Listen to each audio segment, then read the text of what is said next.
যেটি ঘসেটি বেগমের প্রাসাদ, কিন্তু সে ধরনের কোনো চিহ্নই আমি দেখতে পাচ্ছি না। খুঁজতে খুঁজতে অবশেষে পেয়ে গেলাম সেই জায়গাটি।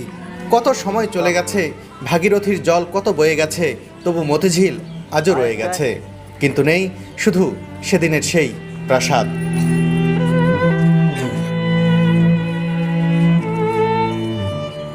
দামি পাথরের প্রাসাদ আজ মাটির সঙ্গে মিশে একাকার। ষড়যন্ত্র প্রাসাদ যেন আজ লজ্জায় মুখ লুকিয়েছে মাটির গভীরে। ধসে যাওয়া দেয়ালের কিছু অংশ ছাড়া আর কিছুই অবশিষ্ট নেই।